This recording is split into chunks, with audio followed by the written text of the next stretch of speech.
Salam alaikum et bienvenue sur Beautiful Business, le podcast qui aide la femme musulmane qui entreprend à se libérer pour libérer le plein potentiel de son business. Je suis Ikram, coach mental, et dans ce 27e épisode, nous allons parler de la comparaison dans le business. Alors il y a quelques semaines de cela, je vous faisais un post Instagram qui vous a énormément plu sur le sujet justement de la comparaison dans le Coran, et je vous rapportais notamment un récit que j'ai pu trouver dans Surat Al-Kahf. Et en fait, je vous laisse tout simplement aller voir sur le compte Instagram si vous ne me suivez pas dessus, puisque j'ai bien détaillé les versets concernés et également la petite histoire et ce que j'en retire en termes d'enseignement mindset pour votre état d'esprit donc d'entrepreneur. Et donc ici, si j'ai choisi d'aborder ce sujet, c'est parce que énormément d'entrepreneurs se font beaucoup de mal en se comparant à leurs concurrents, à ce qui se fait sur les réseaux, à ceux qui sont plus avancés qu'eux, et ce qui se fait dans le business, etc., etc. Et donc on retrouve chez ces personnes beaucoup de découragement parce qu'elles se sentent dans l'impossibilité de rivaliser par rapport à ce qui se fait déjà. Elles se sentent aussi dépassées parce qu'elles n'arrivent pas à suivre les nouveautés, notamment au niveau des offres. Et puis, vous pouvez aussi ressentir, si c'est votre cas, de la peine parce que vous aimeriez tellement que votre travail rencontre le même succès. Et puis, accessoirement, il peut y avoir de la peur parfois. De la peur parce que tout simplement, vous vous demandez si vous faites le poids et si vous allez avoir les capacités d'en faire autant que tous ces infopreneurs accomplis en ligne. Du coup, quand vous êtes dans cet état d'esprit-là, souvent ce qui va se passer, c'est que vous allez essayer de vous donner plus, de vous former plus, d'investir énormément, d'offrir plus de votre présence aussi à votre audience, de fournir plus d'efforts de présentation et d'aligner même vos offres sur ce qui existe déjà, même si ça signifie pour vous baisser les prix. En fait, là, ce qui se passe, les filles, pour vous, c'est que vous êtes dans quelque chose de très obscur. Vous êtes motivé par le besoin d'être autant, d'être assez. Et vous n'êtes pas à ce moment-là dans la volonté d'offrir une part de vous aux autres dans votre entièreté la plus profonde, dans votre authenticité, dans votre singularité. Vous allez souvent donc faire quelque chose à ce moment-là qui est très en lien avec votre ego et surtout nourri par un sentiment d'infériorité et des complexes. Du coup, si je vous dis tout ça, c'est parce que il faut que vous compreniez que la comparaison a une fois de plus tout à voir avec vous et l'estime et la représentation que vous avez de vous-même, et jamais rien avec les autres ni leur performance. Alors du coup, si je vous dis ça, c'est parce que notamment, la question que je pose souvent à mes élèves quand elles me ramènent que telle concurrente, elles font tant, et puis elles font plutôt comme ça, et puis c'est problématique parce qu'elles ont une offre plutôt comme ceci, je leur demande à quoi ça les renvoie. Sachez qu'au moment où vous vous comparez, vous percevez de l'insuffisance en vous, vous percevez du manque. Vous percevez de l'absence à vous-même et à vos capacités, et surtout en celle d'Allah subhanahu wa ta'ala. Et donc, en termes de tawakkul, à ce moment-là, vous n'êtes pas au top niveau. Votre tawakkul, il est plutôt bas. Et vous avez même tendance, à ce moment précis, à oublier que c'est lui qui donne la subsistance suivant une sagesse qui est la sienne. Alors, ce dont vous avez besoin dans ces conditions, c'est d'avoir conscience que votre besoin, ici, il est d'être dans la norme, dans ce qui se fait, dans ce qui existe déjà. Pourquoi ? Pour vous garantir la réussite et pour vous garantir le succès que les autres s'offrent aujourd'hui. Et donc, ici, sachez que notre Créateur, il sait précisément comment il fonctionne. Et c'est pourquoi, quand il nous appelle à la salat, nous entendons « Hayya ala salat, hayya ala al-falah » « Venez à la prière, venez à la félicité ».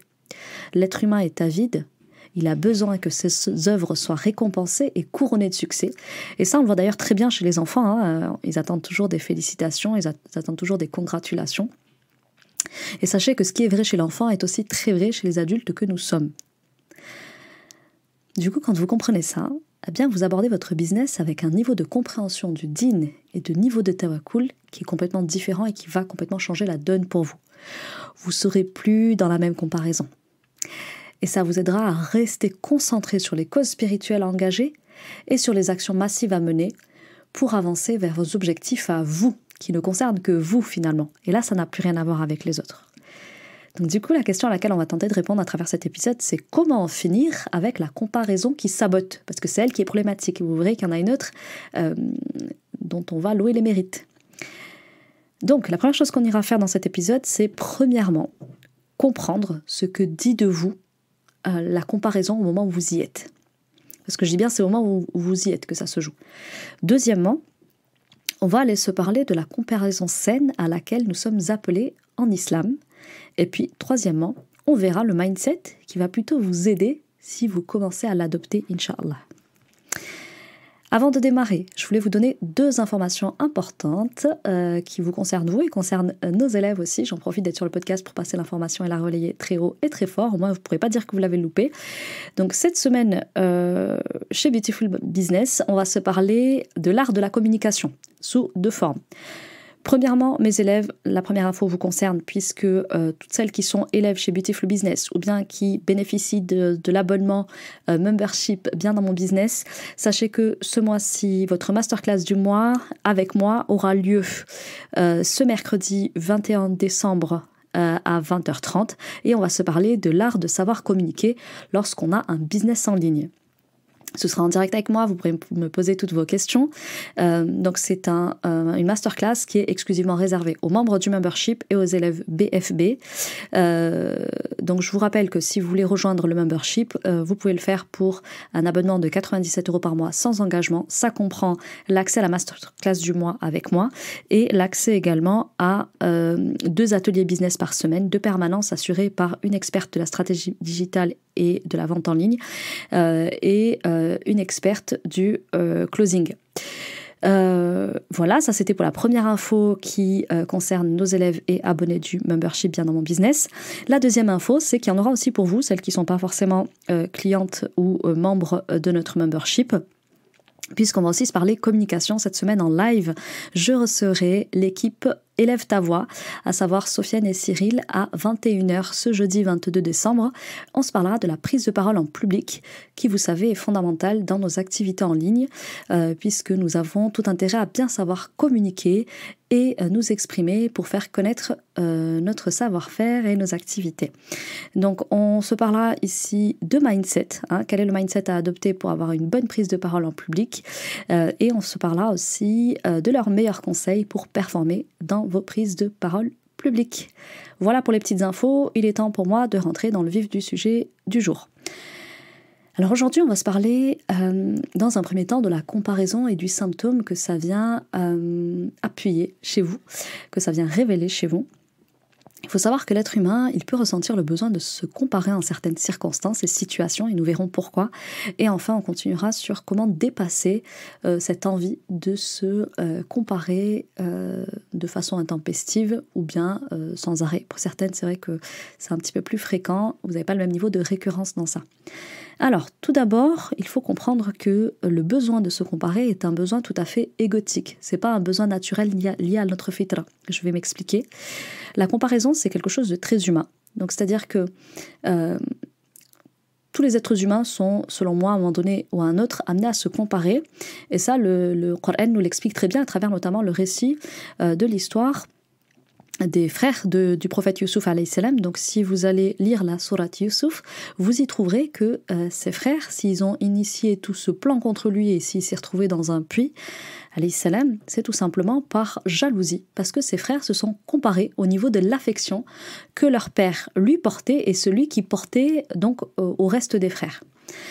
Et donc ici, j'ai envie de vous faire un petit peu la lecture des versets 8 à 10 et ensuite on sautera directement au verset 18, c'est lui qui va nous intéresser. Donc là, si on va au verset 8, on va retrouver « Quand ceux-ci dirent « Youssouf et son frère sont plus aimés de notre père que nous, alors que nous sommes un groupe bien fort. Notre père est vraiment dans un tort évident, dans une injustice évidente. » Verset 9 « Tuez Youssouf ou bien éloignez-le dans n'importe quel pays, afin que le visage de notre Père se tourne exclusivement vers vous, et que vous soyez après cela des gens de bien. » Verset 10, l'un d'eux dit « Ne tuez pas Youssouf, mais jetez-le si vous êtes disposé à agir au fond d'un puits, afin que quelques caravanes le recueillent. » Et au verset 18, quand ils apportèrent la tunique tachée de faux sang à leur père, en lui disant que voilà, il y a une histoire de loup, etc. Bon, ils ont inventé toute une histoire. Il leur répond « Vos âmes plutôt vous ont suggéré quelque chose. Il ne me reste donc plus qu'une belle patience. C'est Allah qu'il faut appeler au secours contre ce que vous racontez, contre les sornettes que vous racontez, c'est ce qu'a voulu dire Yaqub alayhi salam. Donc ici, on a dans le verset 8, les frères qui disent « Youssouf et son frère sont plus aimés de notre père que nous. Et notre père, il est vraiment injuste de préférer Youssouf et Benyamin à nous. » Donc effectivement, là, ici, il parle de Youssouf et de Benyamin, pour qui leur papa avait une affection particulière. Et ils en ont souffert. Ils se sont dit que c'était particulièrement injuste qu'eux soient plus aimés de leur père. Et ils en souffraient notamment particulièrement par rapport à Youssouf. Et donc, qu'est-ce que leur a inspiré leur âme à ce moment-là? Eh bien, de le tuer. Et puis l'un d'eux dit non, ne le tuez pas, par contre allez le jeter au fond d'un puits. Et puis vous connaissez la suite de l'histoire, ils vont s'arranger pour s'en débarrasser et ensuite ils vont raconter une histoire à dormir dehors à leur père et leur père va leur dire c'est plutôt vos âmes qui vous ont suggéré quelque chose. Donc quand je vous dis que le besoin égotique de se comparer est tout en lien avec l'ego, eh bien c'est parce que ici il s'agit en fait de l'âme. La comparaison est liée à l'âme, aux passions de l'homme. C'est un besoin passionnel. Donc nous y sommes tous candidats par nature parce que nous sommes tous dépositaires d'une âme, je dis bien les dépositaires, sauf ceux qui éduquent leurs âmes et qui la soumettent à leur créateur. Si l'âme en revanche elle n'est pas éduquée, elle peut non seulement être amenée à se comparer, à jalouser et puis à avoir l'envie de tuer. Et ça, c'est bien le pire des forfaits entre hommes à commettre. Et on le voit dans l'histoire du récit des enfants d'Éden, l'un ayant tué l'autre, notamment par jalousie et par envie. Donc, si vous êtes sans cesse dans la comparaison, les filles, moi, je vous propose de vous demander ce qui se produit en vous de négatif au moment où vous vous comparez, s'il se produit notamment de la jalousie, de l'envie, du sabotage, parce que ici c'est ça dont il est question dans cet épisode, on va se parler surtout du sabotage que ça génère en vous, qui vient du coup limiter vos résultats et vous brider. Prenez garde à vos âmes et ressaisissez-les, éduquez-les au moment où elles sont en train de faire ça, parce que vous êtes en train de vous nuire qu'à vous-même. Et votre âme, si vous la laissez prendre le dessus, elle peut vous-même vous inciter, au-delà du haïn, du hasad, vous inciter au meurtre, qui est quand même quelque chose de terrible. Donc ça, c'est pour vous dire que la comparaison, c'est quelque chose lié aux passions que l'on retrouve, aux shahawat, que l'on retrouve en l'âme, et elle a été ainsi faite. Et ceux qui n'éduquent pas leurs âmes, eh bien, ils peuvent se laisser porter par ces penchants les plus mauvais. Et donc là, le deuxième point duquel j'avais envie de vous parler dans cette première partie sur ce que révèlent les comparaisons que vous pouvez faire, c'est que il y a autre chose qui revient beaucoup auprès des entrepreneuses que nous accompagnons, c'est que effectivement, elles ont ce même ressenti que c'est injuste. Moi, je m'investis plus, moi, je suis plus expérimentée, moi, je fournis beaucoup d'efforts. Et pourquoi moi, ça ne paye pas? Et c'est pas juste que elle, parce qu'elle s'affiche, elle, parce qu'elle danse sur des TikTok, elle, parce que ceci, cela, elle bénéficie d'une plus grande notoriété, d'une plus grande visibilité et du coup de plus de clients. Ici, ce que je dis à mes élèves, c'est Allah est sage, Allah est juste. Ça peut vous apparaître injuste comme ça, qu'Allah donne plus. Et c'est ce qui s'est passé en fait pour les frères de Youssouf alayhi salam. Ils se sont dit, mais pourquoi notre père nourrit plus d'affection pour nos frères que pour nous? Et en fait, ce qu'ils ne savent pas à ce moment-là, c'est c'est Allah qui a mis dans le cœur de leur père plus d'affection pour Youssouf parce qu'il allait le faire prophète. Mais ça, eux, ils peuvent pas le savoir. Ils connaissent pas le décret d'Allah, ils connaissent pas les plans divins. Et en fait, le fait que leur père qu'Allah ait mis dans le cœur de leur père plus d'affection pour Youssouf, c'est parce qu'il allait investir Youssouf d'une grande mission qui allait être salutaire pour Youssouf, pour leur père et puis pour toute leur famille et tous les frères autant qu'ils sont sans distinction. Donc, c'est par cette cause-là qu'ils allaient tous triompher. Mais ça, comment le savoir si vous ne connaissez pas les plans de l'omniscient, le plan du parfait planificateur? Donc, arrêtez de conjecturer sur ce qui est juste ou ne l'est pas, sur ce qui est normal ou ce qui ne l'est pas. Allah sait parfaitement ce qu'il fait. Vous n'avez pas accès à ce qu'il voit ou entend et les raisons pour lesquelles il répartit ses trésors de cette manière-ci. Toutefois, en islam, je vous dirais qu'il y a une comparaison tout de même à laquelle nous sommes tous appelés et c'est une comparaison qui, elle, élève l'âme et nourrit l'esprit d'une façon extraordinaire. Il s'agit de la comparaison saine. Alors, qu'est-ce que je vais vous dire par là? Donc, dans cette deuxième partie, je voulais vous parler de l'importance de prendre des modèles sains à qui se comparer. Et des modèles sains, pour moi, ce sont des modèles qui n'échangent pas cette vie contre l'autre. Et surtout, je vais vous inciter ici à vous mesurer à vous-même parce que c'est une compétition saine, c'est une comparaison saine. Restez bien avec moi, je vais vous expliquer de quoi il s'agit. Donc, ici, dans un premier temps, je vais vous parler de vous inspirer de modèles pieux.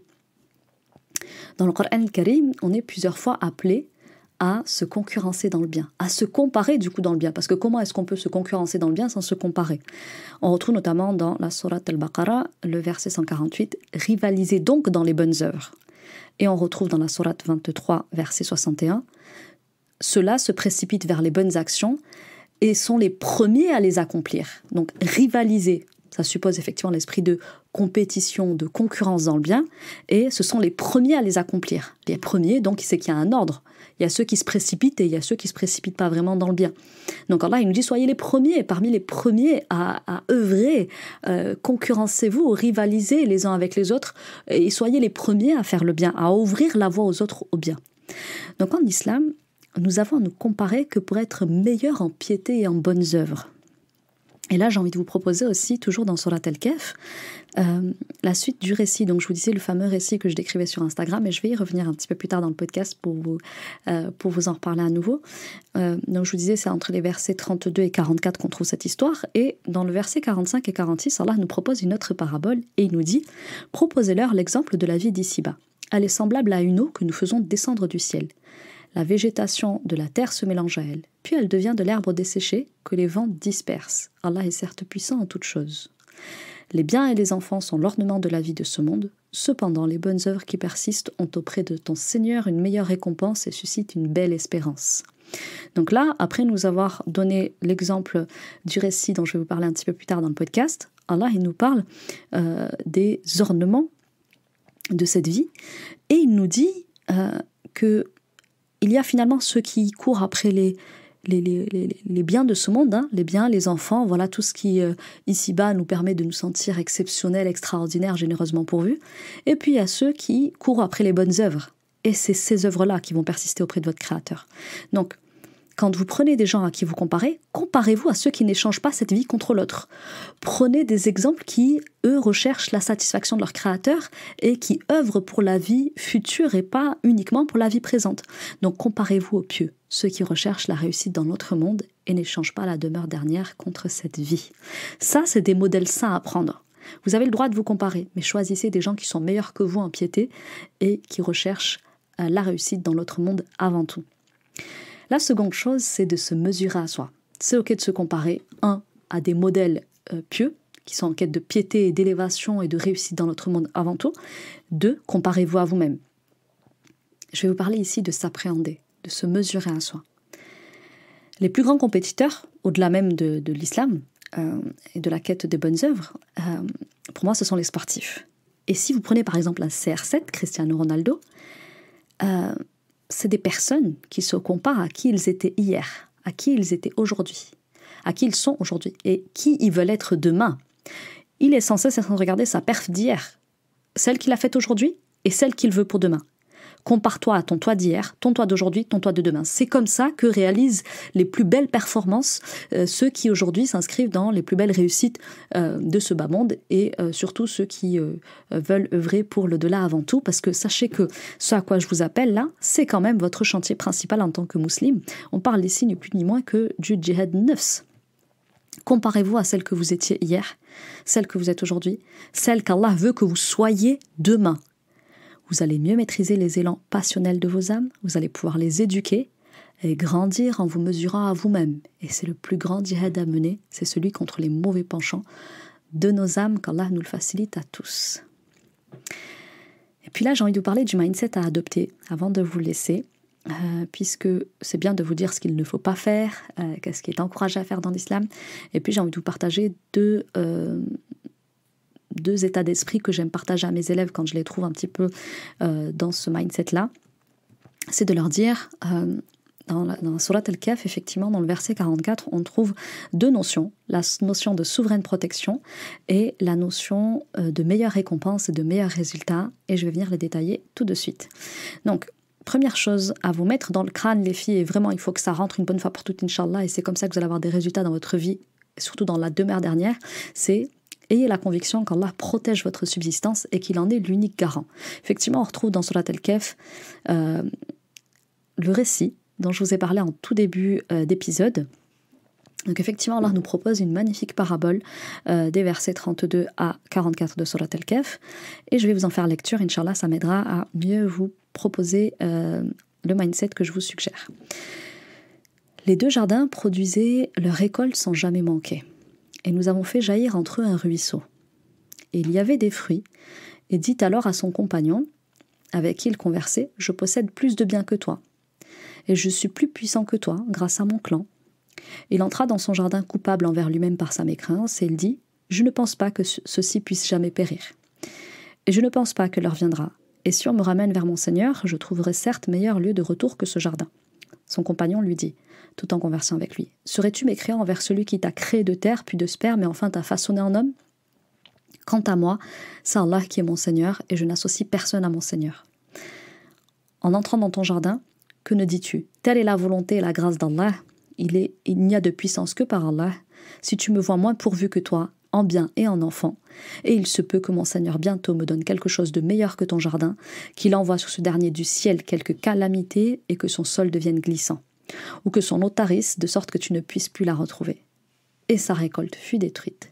Et il se mit alors à se tordre les 2 mains à cause de ce qu'il y avait dépensé, cependant que ses treilles étaient complètement ravagées, et il disait que je souhaite n'avoir jamais associé personne à mon Seigneur. Il n'y eut aucun groupe de gens pour les secourir contre la punition d'Allah, et il ne put se secourir lui-même. En l'occurrence, la souveraine protection appartient à Allah le vrai. Il accorde la meilleure récompense et le meilleur résultat. Donc là, ici, on a 2 personnes à qui Allah a fait grâce de bien. Et donc ici, on en a un qui s'est enorgueilli de la situation. Il a commencé à s'enfler d'orgueil en s'attribuant les résultats de sa récolte, en disant que c'est parce qu'il vient d'un clan spécifique. Voilà. Donc là, ici, il a commencé à s'attribuer ses succès. Et en fait, si tu commences à t'attribuer tes succès dans la vie, eh bien, tu vas voir qu'Allah, il va vouloir te rappeler que tu te plantes, que la souveraine protection lui appartient. Et c'est comme ça qu'il va vouloir te faire revenir de ta mécréance. Puisque là, c'est ça qu'on observe. Dans un premier temps, il s'enfle d'orgueil. Il affirme qu'il a plus que l'autre. Il affirme que c'est grâce au clan auquel il fait partie. Et puis, quand finalement sa récolte est détruite, il dit « Je souhaite n'avoir jamais associé personne à mon Seigneur. » Retenez qu'il vous garantit vos biens et votre subsistance tout entière et de manière souveraine et absolue. Vous n'avez absolument rien à craindre, ni à vous comparer. Il se peut qu'il vous donne plus demain que celui à qui il a d'abord énormément donné. C'est ce qu'on doit retenir de ce récit. Et vraiment, je vous invite à le lire, le relire, le méditer. C'est pas pour rien que tous les vendredis, nous avons à lire Surat Al-Kahf. C'est parce qu'elle contient des trésors, parmi eux ceux de la comparaison, puisque l'âme humaine est tentée, dans ses passions, à se comparer. Alors que, effectivement, il se peut qu'Allah te donne plus à un moment donné que quelqu'un d'autre, mais il se peut qu'il te reprenne tout parce que tu fais preuve de mécréance en t'associant à ta réussite, en associant quelque événement ou quelque chose à ta réussite, comme si elle venait d'autre qu'Allah, alors qu'elle ne vient que de la grâce d'Allah subhanahu wa ta'ala, et qu'il dote plus généreusement celui à qui tu t'es comparé. Donc faites bien attention à attribuer tout ce qui vous arrive de bien à Allah subhanahu wa ta'ala, et le mal quand il vous vient, questionnez vos âmes et les passions qui vous ont conduit à mal vous comporter pour qu'ils vous reprennent de cette manière-là. Et là, j'ai envie de finir sur un dernier point de mindset. C'est sur le même verset. Donc Allah, il nous dit, la souveraine protection appartient à Allah, donc il protège nos biens. Là, on l'a vu, il a protégé énormément le bien de ce monsieur qu'il nous décrit jusqu'à ce qu'il commence à s'enorgueillir de ce qu'il lui a accordé. Et là, Allah a fait disparaître sa récolte. Et dans la deuxième partie du verset, il nous dit, il accorde la meilleure récompense et le meilleur résultat. Donc, il a récompensé celui qui est resté sur le tawhid en attribuant ce qu'Allah donne à Allah uniquement, justement. Et là, c'est à cet endroit-là que j'avais envie, justement, de venir préciser la deuxième partie du mindset que j'aimerais que vous ancriez dans vos esprits de façon très, très installée. Cette partie-là où Allah dit « Il accorde la meilleure récompense et le meilleur résultat », je la trouve magnifique. Puisque sachez que, quoi que vous fassiez les filles, vous serez, Inch'Allah, récompensés si vous le faites en recherchant sa satisfaction. Vous serez récompensés de vos efforts et il vous donnera ce qui est meilleur pour vous au moment où il le décrète. C'est ça qu'il faut comprendre de ce verset. Ça, c'est le premier point. Quand vous œuvrez, vous mettez beaucoup de cœur à l'ouvrage, mais que pour l'instant, ça ne paye pas, sachez que la manière dont il retribue pour l'instant vos efforts, c'est la manière qui est meilleure pour vous à l'instant T. Ça ne veut pas dire que ça va rester comme ça.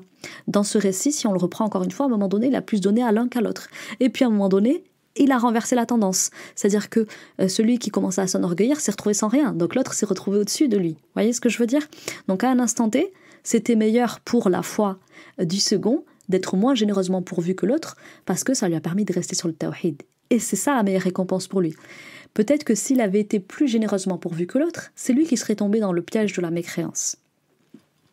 Ça, c'est la première chose. La deuxième chose, c'est que Allah nous dit donc, il accorde la meilleure récompense et le meilleur résultat également. Donc, on œuvre, on fait des causes, et le résultat, vous le savez, il appartient à Allah subhanahu wa ta'ala. Et il se peut, encore une fois, qu'Allah te dote d'une manière moins généreuse que les autres, parce que, encore une fois, c'est le résultat qui est le meilleur pour toi, au moment où il le décrète. Que ce soit en termes de réussite, en termes de clients, en termes de notoriété, Allah ne donne à chaque âme que ce qu'elle est capable d'endurer. Éduque ton âme au détachement, et peut-être te donnera-t-il davantage, parce qu'alors tu seras capable de supporter davantage, de supporter la responsabilité qui est une plus grande réussite, qui est une plus grande victoire, qui est un plus grand résultat. Pour en finir avec l'épisode de la comparaison, ce que je voulais que vous reteniez, c'est que la comparaison qui sabote, comment est-ce qu'on la travaille? Eh bien, dans un premier temps, il faut d'abord comprendre qu'est-ce qui vous pousse à vous comparer, pour ensuite préférer la concurrence saine à laquelle nous sommes appelés.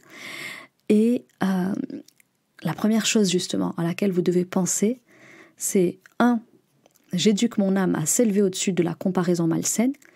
Je l'éduque à se comparer de façon beaucoup plus saine et d'une manière qui m'élève dans ma religion et dans mes initiatives mondaines.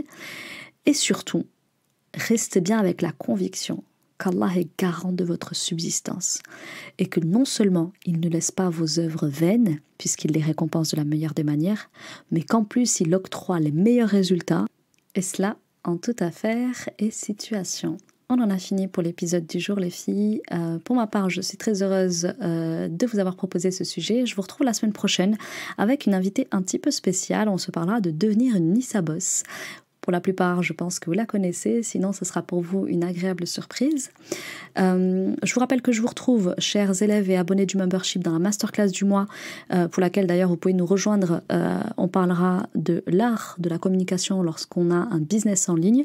Le rendez-vous est le 21 à 20h30, le 21 décembre.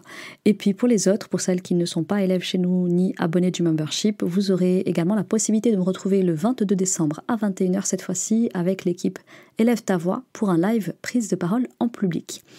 Je vous remercie pour l'écoute de l'épisode. Je vous invite à vous abonner si ce n'est pas déjà fait, à noter l'épisode, à le commenter si vous avez des remarques pertinentes à nous faire. Pour ma part, je vous dis à la semaine prochaine. Inch'Allah, passez une très très belle semaine. Assalamu alaikum.